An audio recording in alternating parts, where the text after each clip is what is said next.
Hello दोस्तों, इस YouTube channel पर आपका स्वागत है। आर और ई एग्ज़ाम के लिए जीके जीएस की इस क्लास में ओनली 31 पर्सनों को शामिल किया गया है। यदि आपको सेशन अच्छा लगे तो भाई वीडियो को लाइक कर सकते हो। क्लास को शुरू करते हैं। लखनऊ महानगर के संबंध में निम्न कथनों पर विचार कीजिए। उपर्युक्त कथनों में से कौन से सही है? 18वीं सदी के उत्तरार्ध में नवाब आसिफउद्दौला ने नगर को नियोजित तरीके से विकसित किया। ब्रिटिश काल में सर हरकोट बटलर ने इसके सुसंगठित विकास पर ध्यान दिया। महानगर की कुल भूमि के 23% भाग पर रियासती क्षेत्र पाया गया। तो लखनऊ महानगर के संबंध में राइट आंसर ऑप्शन बी है। केवल यहाँ पर 1 और 2 कथन सही है। इसके विकास में नवाब आसिफउद्दौला ने नगर को नियोजित तरीके से विकसित किया था और उसके बाद में ब्रिटिश काल में हरकोट बटलर ने इसके विकास में महत्वपूर्ण भूमिका निभाई थी। और महानगर की कुल भूमि के यह 54% भाग पर रियासती क्षेत्र था। देखिए, अच्छा प्रश्न था ये। और यह प्रश्न आपकी ARO मेंस एग्जाम 2017 में पूछा गया था। तो प्रश्न जो रिपीट भी हो जाते हैं, आप इसको अच्छे से ध्यान से देख लीजिएगा। मिलान संबंधी यह प्रश्न है। सूची फर्स्ट में संवत्सर दिए गए हैं और सूची सेकंड में किस समय से गणना। विक्रम संवत 57 ईस्वी पूर्व 1 का 3 आएगा। शक संवत 78 ईस्वी, तो यहाँ पर 1 लिख दीजिए। गुप्त संवत 320 ईस्वी, तो 4। कली संवत्सर 3102 ईस्वी पूर्व, तो डी का 2। 3142 ऑप्शन ए राइट आंसर है। प्रश्न नंबर नेक्स्ट। उत्तर प्रदेश के निम्नलिखित में से किस जनपद में अगरिया जनजाति निवास करती है? मिर्ज़ापुर, बलिया, गाजीपुर, सोनभद्र।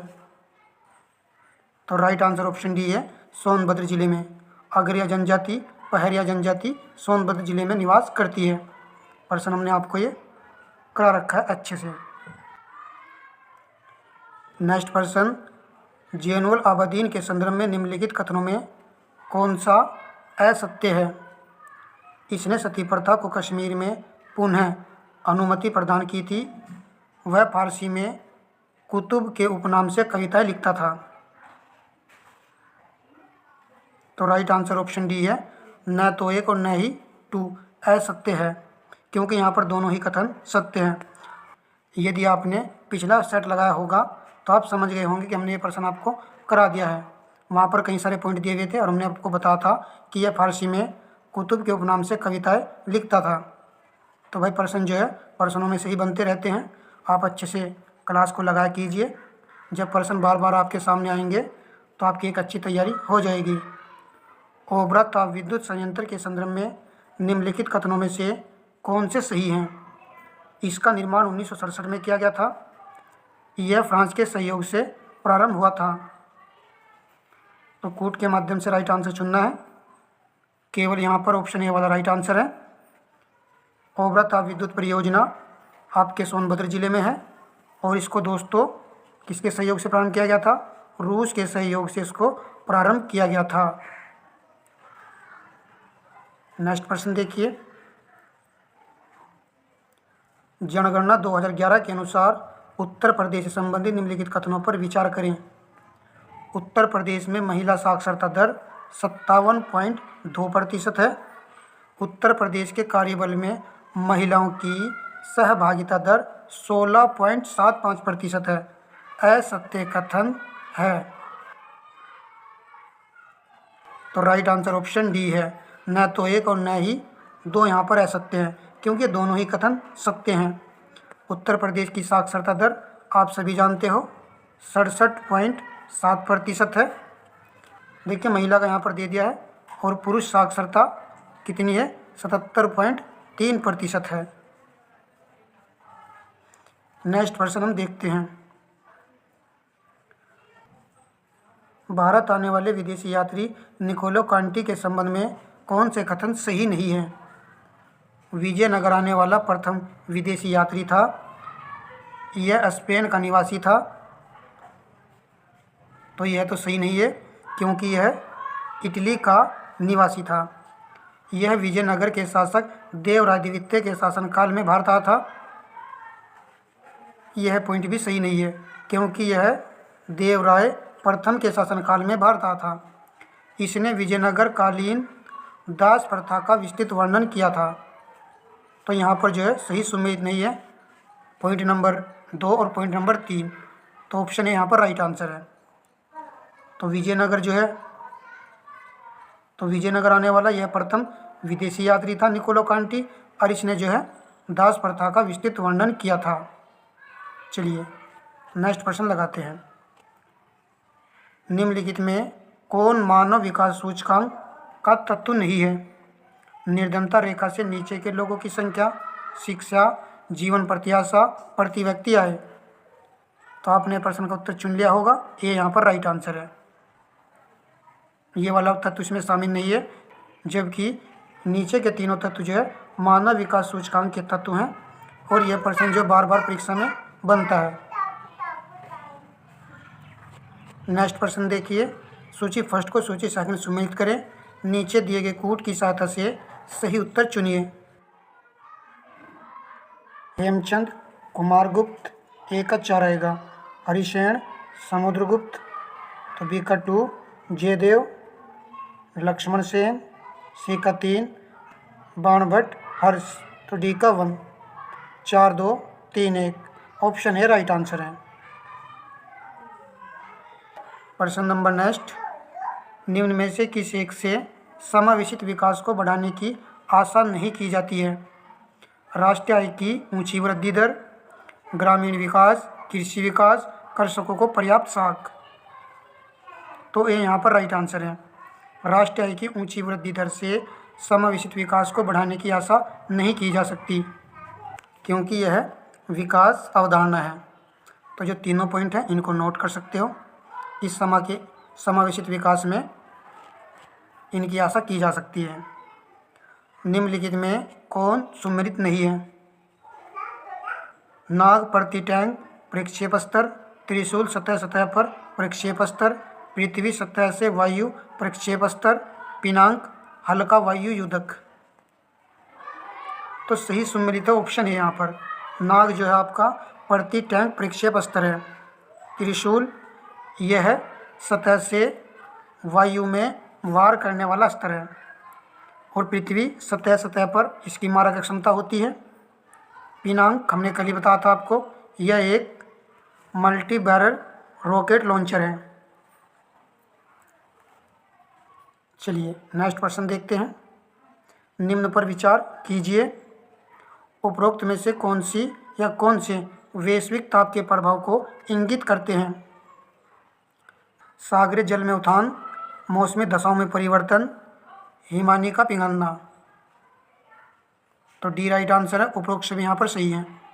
सागरीय जल में उठान भी होगा इससे, और मौसमी दशाओं में परिवर्तन भी होगा, और हिमानी का पिघलना भी वैश्विक ताप के प्रभाव को इंगित करता है। नेक्स्ट प्रश्न, निम्न कथनों पर विचार कीजिए। उपरोक्त में से कौन से कथन सही हैं?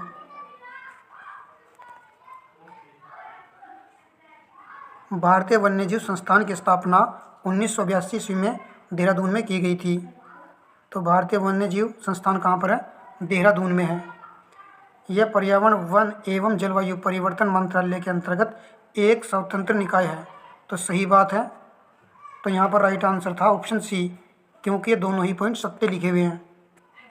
अच्छा प्रश्न है। प्रश्न नंबर नेक्स्ट है, सूची फर्स्ट को सूची सेकंड सम्मिलित करें तथा नीचे दिए गए कूट की सहायता से सही उत्तर चुनें। जनसंख्या का महाविभाजन वर्ष 1921 है, तो यहाँ पर 3 आएगा। थोक मूल्य सूचकांक का आधार वर्ष 2011 से 2012 है, तो यहाँ पर 1 है। सेल की स्थापना वर्ष 1974 में की गई थी, तो 2। और सेबी का स्थापना वर्ष है 1988, तो डी का 4।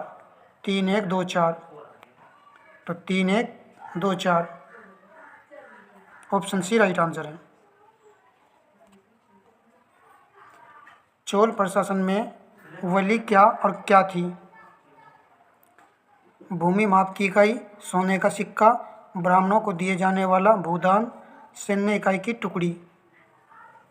तो ए राइट आंसर है। भूमि माप की इकाई थी चोल प्रशासन में वेली।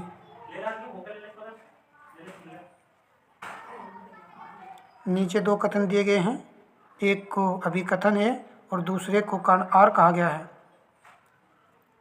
दिल्ली सल्तनत का वास्तविक संस्थापक इल्तुतमिश को माना जाता है। कारण इल्तुतमिश ने एकता प्रणाली, सैन्य व्यवस्था और मुद्रा प्रणाली को सुव्यवस्थित किया था। देखिए ऑप्शन ए आएगा या ऑप्शन बी आएगा। ए राइट आंसर है। ए तथा आर दोनों सही है।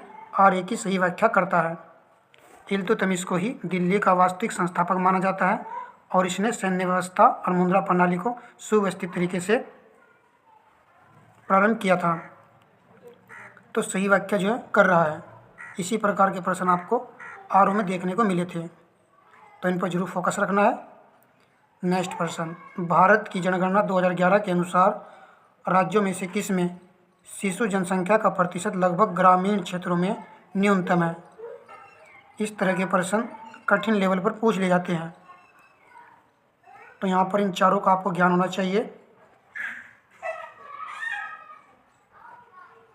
तो केरल का जो है 10.4% है, पंजाब का 11.2% है, हरियाणा का जो है 13.2% है और जम्मू कश्मीर का 17.5% है। तो ए यहाँ पर राइट आंसर है केरल। शिशु जनसंख्या का प्रतिशत ग्रामीण राज्यों में न्यूनतम है और वह राज्य है केरल।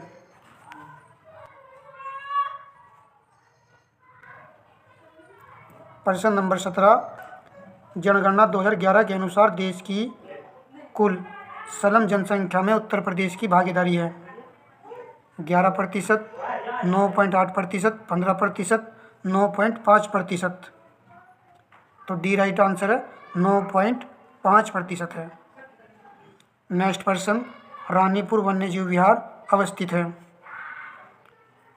तो बी राइट आंसर है, चित्रकूट में।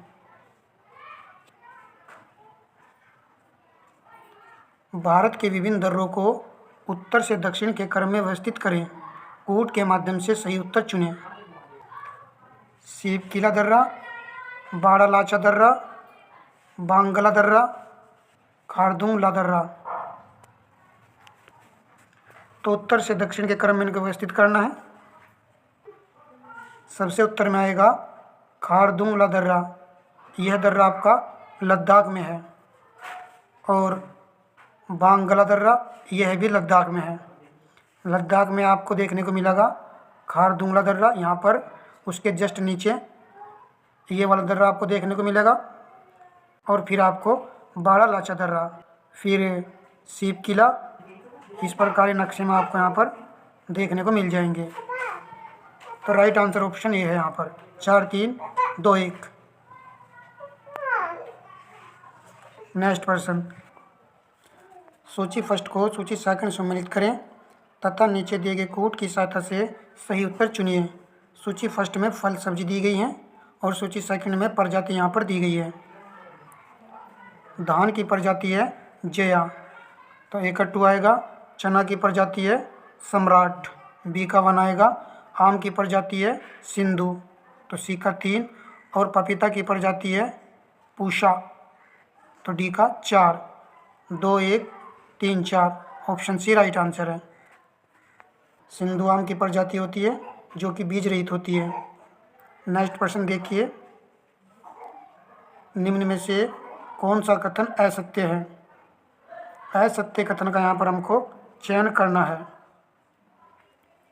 वायुयान के विशेष रबड़ के टायरों को थोड़ा सुचालक बनाया जाता है। नेक्स्ट देखिए, प्रकाश की नीली तरंगें बैंगनी तरंगों की तुलना में अधिक प्रकीर्णित होती है, जिसके कारण आकाश नीला दिखाई देता है, न कि बैंगनी। गीले बालों में घुमाया हुआ कंघा कागज के छोटे टुकड़े को आकर्षित नहीं करता है। ज्वलनशील पदार्थों को ले जाने वाले वाहनों में प्राय जमीन से छूती हुई धातु से बनी रस्सी बांधी जाती है। तो यहाँ पर सभी अच्छे पॉइंट है। असत्य कथन यहाँ पर है ऑप्शन बी। यहाँ पर लिखा हुआ है प्रकाश की नीली तरंगें बैंगनी तरंगों की तुलना में अधिक परिकीर्णित होती है। तो ये गलत है, क्योंकि बैंगनी तरंगें अधिक परिकीर्णित होती है नीली तरंगों की अपेक्षा, तभी तो आकाश नीला दिखाई पड़ता है। तो ये पॉइंट यहाँ पर गलत था। नेक्स्ट प्रश्न, एपीफाइट्स के पौधे, एपीफाइट्स वे पौधे हैं जो अन्य पौधों पर निर्भर होते हैं भोजन के लिए, यांत्रिक अवलंबन के लिए। तो बी ही राइट आंसर है।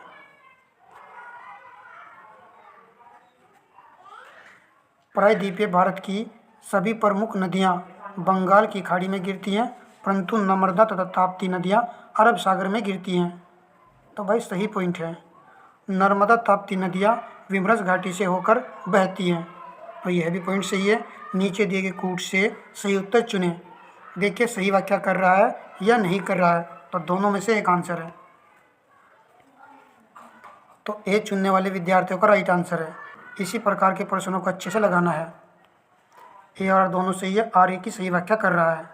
नर्मदा और ताप्ती का जिक्र ऊपर भी किया गया है और नीचे भी किया गया है। तो यहाँ पर जो है सही व्याख्या है ये। प्रश्न नंबर 24 मिलान संबंधी प्रश्न है।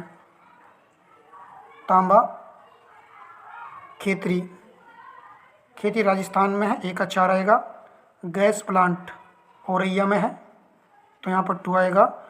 एल्यूमिनियम कोरबा, तो 3 आएगा। पेट्रोलियम कोची, तो डी का 1 आएगा। 4 2 3 1, तो 4 2 3 1 ऑप्शन ए में है। ऑप्शन ए राइट आंसर है। निम्नलिखित फसलों पर विचार कीजिए। उपरोक्त में से बागान फसलें कौन सी हैं? कॉफ़ी, रबड़, नारियल, मसाले। तो बी राइट आंसर है। यहाँ पर मसाले नहीं आएगा बागवान फसलों के अंतर्गत, जबकि कॉफ़ी, रबड़, नारियल इसके अंतर्गत आने वाली फसलें हैं। नेक्स्ट प्रश्न, भारतीय संविधान के अनुच्छेद 352 के अनुसार राष्ट्रीय आपात की घोषणा निम्नलिखित में से किन परिस्थितियों में की जा सकती है? तो डी राइट आंसर है। युद्ध, बाह्य आक्रमण अथवा सशस्त्र विद्रोह की स्थिति में राष्ट्रीय आपातकाल की घोषणा की जा सकती है अनुच्छेद 352 के तहत। प्रश्न नंबर नेक्स्ट, आपदा प्रबंधन एक्ट बनाया गया था 2006, 2003, 2005, 2009, 2020 में यह प्रश्न पूछा गया था, तो शामिल कर लिया गया है कि आपदा दोबारा भी पूछ लिया जाए। सी राइट आंसर है 2005 में। निम्नलिखित में कौन एक यमुना नदी के किनारे अवस्थित नहीं है? कौशाम्बी, हमीरपुर, फर्रुखाबाद, कालपी। कालपी को तो जानते ही हैं, यमुना नदी के किनारे पर स्थित है। यदि आप अन्य पॉइंट भी जानते हैं तो अच्छी बात है। तो सी चुनने वाले विद्यार्थियों का राइट आंसर है। फर्रुखाबाद जो यमुना नदी के किनारे पर नहीं है, यह दोस्तों गंगा नदी के किनारे पर स्थित है। नेक्स्ट प्रश्न, विश्वविख्यात भारत माता मंदिर के संदर्भ में निम्नलिखित में से कौन सा एक कथन असत्य है? यह मंदिर वाराणसी में स्थित है। तो भाई सही बात है, वाराणसी में स्थित है भारत माता मंदिर। इसका निर्माण बाबू शिव प्रसाद गुप्ते ने करवाया था, यह भी सही है। भारत माता मंदिर देवी या देवता का परंपरागत प्रतिमा है। इसका शुभारंभ महात्मा गांधी द्वारा वर्ष 1936 में किया गया था। तो सी डी में आंसर है। ऑप्शन सी राइट आंसर है। भारत माता मंदिर यह एक वास्तविक मानचित्र मंदिर है। यह दोस्तों वास्तविक मानचित्र मंदिर है। अगर ये पॉइंट दे दिया जाए तो आपको करेक्ट लगाना है वहाँ पर। तो सी राइट नहीं था, और इसका शुभारंभ जो महात्मा गांधी जी ने 1936 में किया था। बहुत ही अच्छा प्रश्न था ये। देखिए प्रश्न वही होते हैं, घुमा फिरा कर ही प्रश्न जो एग्जामिनर बनाएगा, तो आपको अपनी तैयारी अच्छे से करनी है। प्रश्न नंबर 29 है, अंग्रेजी वर्णमाला में आपके दाईं ओर से 11वें अक्षर के दाईं ओर 5वां अक्षर कौन सा होगा? अंग्रेजी वर्णमाला। तो भाई अंग्रेजी वर्णमाला को ए से लेकर के जेड तक आपको लिखना है। अब देखिए क्या कहा है, आपके दाईं ओर से 11वें अक्षर के दाईं ओर, तो दाईं ओर 2 बार रिपीट हो चुका है। तो इसका फॉर्मूला ये होता है, दाईं दाईं जब 2 बार रिपीट हो तो आपको दाईं में से दाईं को ही घटाना है। तो 11 में से आप 5 घटाएंगे 6 आएगा, और गिनती भी आपको जो स्टार्टिंग में देगा दाईं ओर से, तो 6वां अक्षर आपको यहाँ पर देखना है।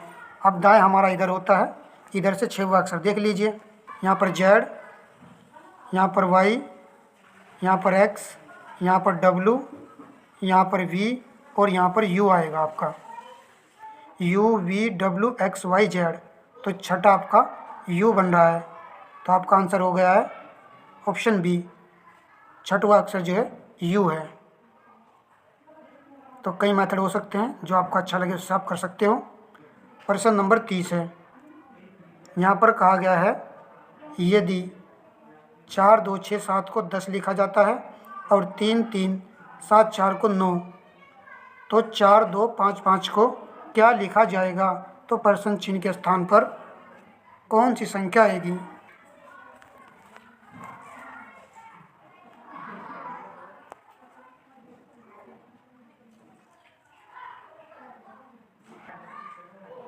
यदि हम 4 में 6 की गुणा कर दें तो 24 प्राप्त होगा हमको, और वहीं पर हम 2 में 7 की गुणा कर दें तो कितना आएगा? 14 आएगा, और इनका अंतर करेंगे तो 10 प्राप्त हो रहा है। शायद यही वाला पैटर्न इसमें लगा हुआ है। तो इसी प्रकार आप इसको देखिए करके, जब आप 3 की गुणा 7 में करेंगे तो 21 प्राप्त होगा, और 3 की गुणा 4 में करेंगे तो 12 प्राप्त होगा, और घटाने पर 9 आ रहा है। अर्थात यही वाला पैटर्न इसमें लगा हुआ है। तो अब आप एक काम कीजिए, 4 की गुणा 5 में कर दीजिए तो 20 आएगा, और 2 की गुणा 5 में कर दीजिए तो 10 आएगा, और जब आप 20 में से 10 को लेस करेंगे तो 10 आएगा। इस प्रकार आपका राइट आंसर जो है ऑप्शन बी है। इस तरह के प्रश्न आ जाते हैं, बड़ा ही लॉजिकदार ये प्रश्न था। 1-2 प्रश्न में शामिल कर लेता हूँ। नेक्स्ट प्रश्न देखिए, वीडियो का 31वां ये प्रश्न है, लास्ट प्रश्न है। निम्नलिखित में से कौन से युगम सुमेलित हैं? सिंचाई परियोजना राज्य यहाँ पर दिया गया है, दमनगंगा, गुजरात, गिरना, महाराष्ट्र, पाम्बा, केरल। नीचे दिए गए कूट का प्रयोग कर सही उत्तर चुनें। तो सिंचाई परियोजना राज्य यहाँ पर दिया गया है, तो सभी सही सुमेलित है, ऑप्शन डी राइट आंसर है। दोस्तों, इस क्लास में हमने 31 प्रश्नों को लगाया है। कम समय में आप इस YouTube चैनल पर आकर के प्रश्नों की प्रैक्टिस कर सकते हो। यदि सेशन आपको जरा भी अच्छा लगा तो वीडियो को लाइक शेयर अवश्य कर दीजिएगा। धन्यवाद दोस्तों।